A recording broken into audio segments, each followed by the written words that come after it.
Hi everybody, welcome back to Everyday Thrifty Living. I'm Cass. Odie's not here right now, but today we have an interesting type of video. So if you are an Amazon Prime member, you may or may not know this, but you have the opportunity every month to pick one free book. One free book that has yet to be released. It is an early access to the editors, what the screen says, their pick. So this month for January, there are 2 picks this month.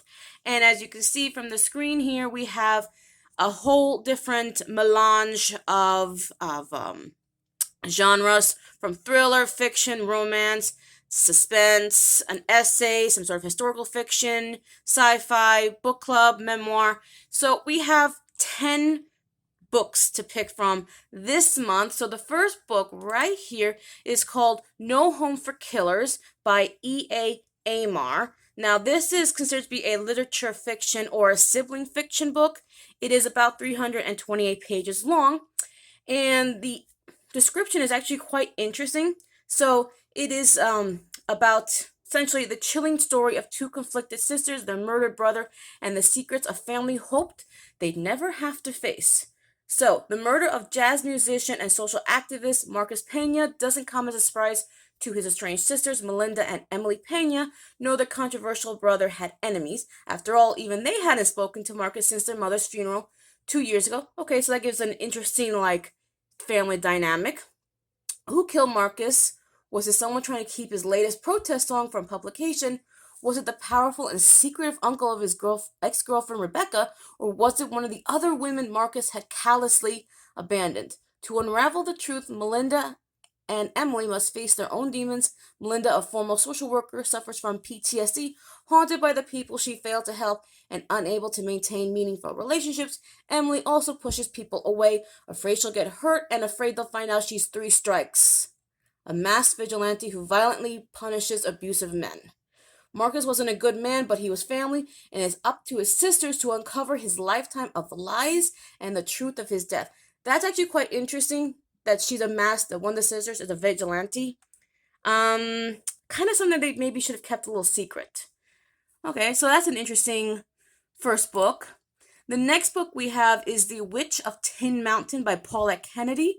So this looks to be some sort of there's a book that I read a few years ago that kind of feels like this. I don't know, it just looks familiar. So it's a genre fiction, occult horror at 328 pages. So basically, in Depression-era Arkansas, something wicked has come to a haunted mountain town in a novel Uncanny Suspicion by the author of Parting the Veil. I've never read Parting the Veil, so this is my first time ever if I pick this one, first time ever picking something from Paulette Kennedy. So the book is described as Blood and Power bind 3 generations of women in the Ozark Mountains. Side note, if you've never seen the Ozark show on Netflix, highly recommend that show. Very good show. So does an evil that followed them across the decades. 1931, Gracelyn Dory lives peacefully on Tin Mountain, helping her adoptive granny work her cures. Despite whispers that these women are witches, the superstitious locals still seek them out, whether to remedy arthritis or a broken heart. When evangelist Josiah Bellflower comes to town promising a miracle healing, full bellies and prosperity, his revival soon holds Tin Mountain in thrall and Granny in abject fear. Because Granny recognizes Josiah 50 years ago in a dark and desperate moment, she made a terrible promise. Now Josiah, an enemy, has returned to collect his due. As Granny sickens and the drought-ridden countryside falls under a curse, Gracelyn must choose: flee Tin Mountain, the only family she knows, or confront the vengeful preacher whose unholy mission is to destroy her. This actually looks really interesting. I might actually pick this book. This would be my first. I think this is gonna be my first pick. The next book is a literature fiction romantic comedy. I'm not big into romance in by itself like this. If you have a little Janet Ivanovich, sprinkled in there, then that's fine for me. But this is The Chemistry of Love by Sarah Wilson. And true love requires a little research and development, and a funny, heart-racing romance by Soraya Wilson. My mistake. Best-selling author of The Paid Bridesmaid. Never read that. This would be my first time. If I picked her, it would be my first one of her. 347 pages. So the description goes as follows. How can Anna Ellis, a geeky, brilliant, and hopelessly smitten cosmetic chemist, possibly win over Craig Kimball, the man of her dreams, who also happens to be her boss? The answer is Craig's empathetic and handsome CEO, half-brother Marco. The makeup mogul knows Craig for the ridiculously competitive rival he is. Whatever Marco has, Craig wants. That can be Anna if she's game to play. Oh, that doesn't sound very interesting to me. All Anna and Marco have to do is pretend they're falling in love and let the rumors begin, which, surprise, surprise, they probably will fall in love. If the experiment in attraction works, the jealous Craig will swoop in and give Anna her happily ever after. If it weren't for one hitch in the plan, there's more to Marco than meets the eye. With every fake date, Anna's feelings are starting to become dizzyingly real. Blame it on chemistry, it's predictable, exciting, and occasionally combustible. If Anna and Marco are really falling in love, who are they to argue with science? Not gonna pick this one. I'm sorry, guys. Sorry, I gotta go next one. Next book. We have Someone Else's Life by Lynn Lau Butler. This is a domestic thriller in the mystery thriller suspense category.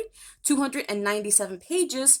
A new life in paradise should have healed her wounds, but for a woman struggling to hold on to her family and her sanity, one stormy night could change everything. Interesting. Has like a gaslighting effect to this. Blow by blow, Annie Lynn's life crumbles, her dance studio goes bankrupt, her mother and beloved dog are gone in the same year. Then a terrible accident leaves her young son traumatized. It's time for a change. Palm trees, mai tais, peace and quiet. Annie should be at ease, safe in her new Kauai home with her husband and son.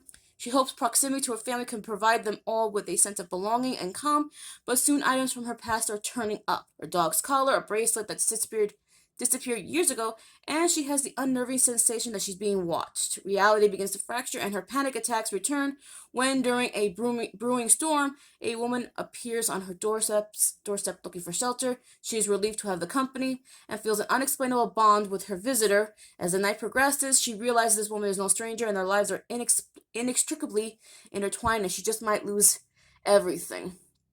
I don't know about this. This looks really interesting, but I don't know. I'd have to read the rest. This is one I may pick, I may not pick, because my mind is already going to the husband. He's doing something to her, because I don't know. That's just my thought. So the next book appears to be a short story from Jessica Simpson, movie star. They always say they're single. It's only 28 pages. An untold true short story about the mid-2000s, a world-famous actor, and a fantasy Hollywood romance gone wrong by Jessica Simpson in her new I don't know if this is from her new book or something. She did a book, I don't know. After the end of her first marriage to the first man she ever loved, she wonders who she really is, exploring what she truly wants in a relationship. She begins dating again. This time, her only vow is to not leap for the fairy tale. Don't overthink, just enjoy the moment. When A-list childhood crush invites her on a romantic getaway, it's impossible for her not to swoon. I wonder who the A-list guy is, but at the same time, I'm not really interested in celebrity memoirs. It's always from their perspective, not necessarily the truth. It could be a little embellished. I mean, after Nick Lachey, she did date John Mayer and Tony Romo, but I don't recall her being connected to anybody else. I know at the end of her marriage, she was connected to Johnny Knoxville and Bam Margera. Actually, that was during her marriage. Let's just move on to the next one. So this is Night Angels, a novel by Wayna Di Randall. So this is a literature fiction in the marriage and divorce fiction subsection. 375 pages. From the author of The Last Rose of Shanghai comes a profoundly moving novel about a diplomatic couple who risk their lives to help Viennese Jews escape the Nazis, based on the true story of Dr. Ho Fengshan, Righteous Among the Nations. Okay, this could be interesting.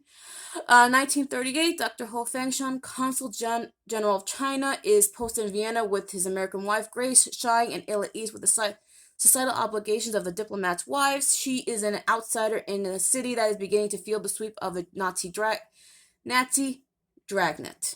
When Grace forms a friendship with her Jewish tutor, Lola Schnitzler, I hope I pronounced that right, Dr. Ho requests that Grace keeps her distance. His instructions are to maintain amicable relations with the Third Reich, and he and Grace are already under their vigilant eye. But when Lola's family is subjugated to a brutal pogrom, Dr. Ho decides to issue them visas to Shanghai.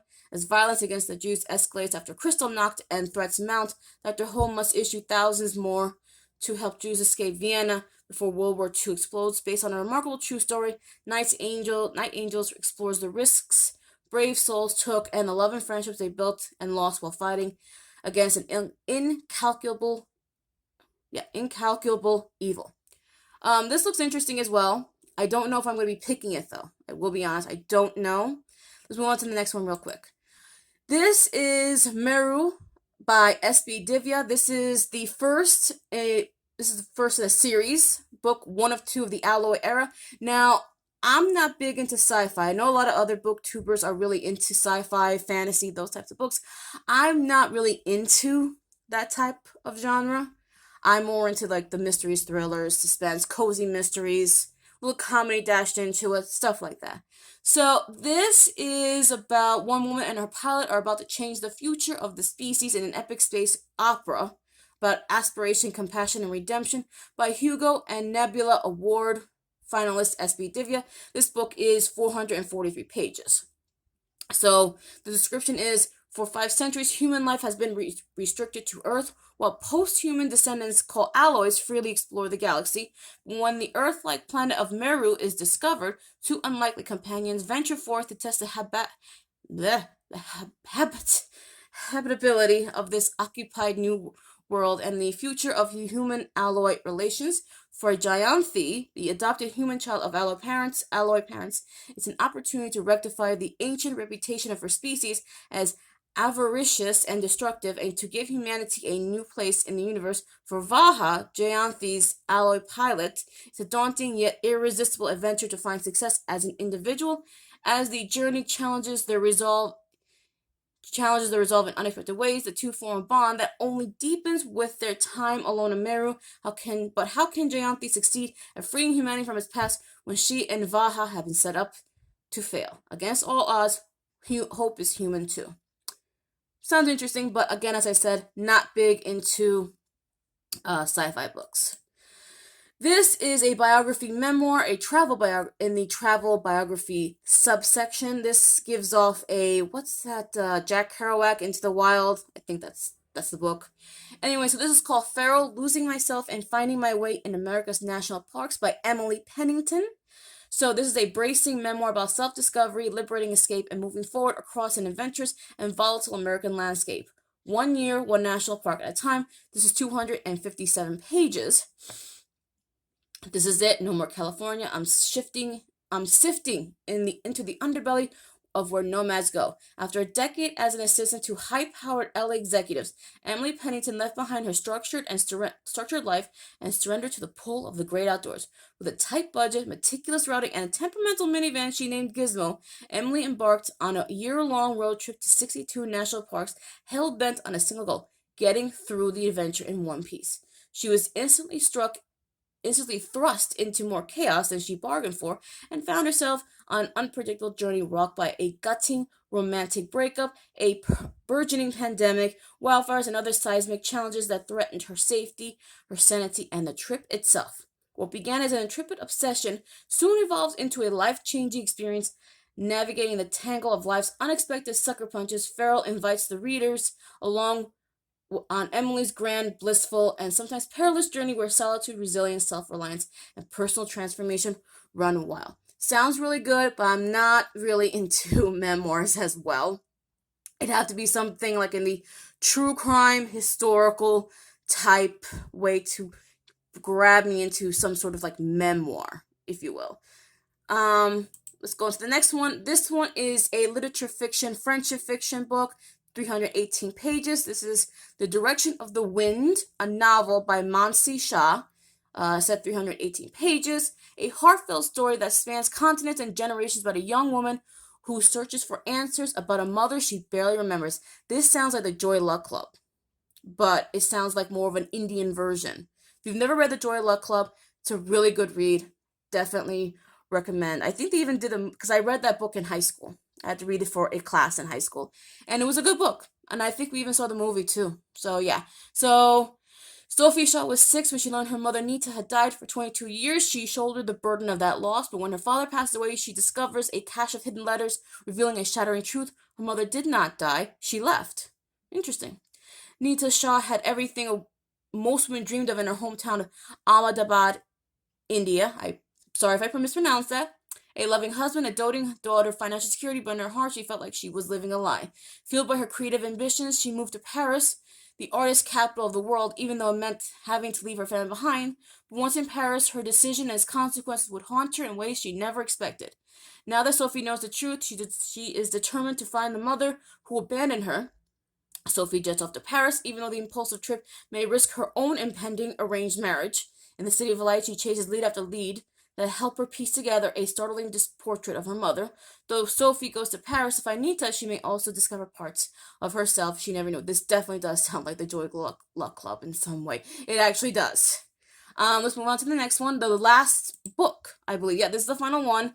This is a book that I believe comes from Iceland. Yeah, it comes from Iceland, so it is a translated book. It is called The Fires by Sigridur Hagalin Bjornsdottir. Mystery, thriller, suspense. This is definitely one of those books that would probably make into a great movie. Gotta be honest. Odie loves natural disaster movies, and this book would probably make a really good movie. 300 pages. It's from an Icelandic author. Comes a heart-wrenching thriller about a woman's desperate quest to save the people she loves from a natural disaster. After an 800-year slumber, the volcanoes in Iceland's most popular region are showing signs of life. Earthquakes dominate the headlines. Echoes of the devastating eruptions in the past stir unease in the people. Volcanologist Anna Arnardóttir has spent her entire life studying the volcanic powers under the Earth's crust, but even she cannot fathom the catastrophe at hand. As a series of eruptions threaten most of Iceland's population, she's caught off her rational guard by the most terrible natural disaster of all, love. The world, as she knows, is about to fall apart, and so is her heart. Caught between the safety of a nation, her feelings for her children, her lover, and her past, she embarks on a dangerous journey to save the lives of the people she loves and her soul. Ooh, that does sound good. It also sounds like to me really sad at the same time. I don't know why. Okay, so after going through all these books, I believe my first choice is going to be, no, not this one. It's going to be The Witch of Tin Mountain. So this is going to be my first pick. I will place the buy now for free, because you can buy it now, because that's the thing about these books. You buy it now for free and it'll be delivered to your Kindle automatically. But if you pre-order, you get it all on February 1st. So these books all come out February 1st. If I did not mention that, I should have mentioned that earlier. But yeah, okay, so The Witch of Tin Mountain, and no. It's either going to be The Fires or No Home for Killers. I don't know. I actually don't know. Oh gosh.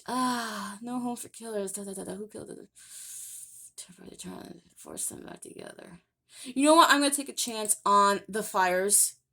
I'm gonna take a chance. So my two picks are going to be The Witch of Tin Mountain, and The Fires. I'm gonna take a huge chance on that. I hope it isn't sad. But yeah, so that is it for us today. Stay tuned for my reviews of these books. I'm hoping to do them. And what else? There's nothing much else to say. Stay tuned for next month, because next month, February, they're going to do the same thing, only with most likely one book, because it's the new year. They're going to give you two. So that is it for us today. Hope everyone out there is doing well. We will see you guys in the next video. Don't worry. Nobody will be here. Don't worry. So, bye, guys.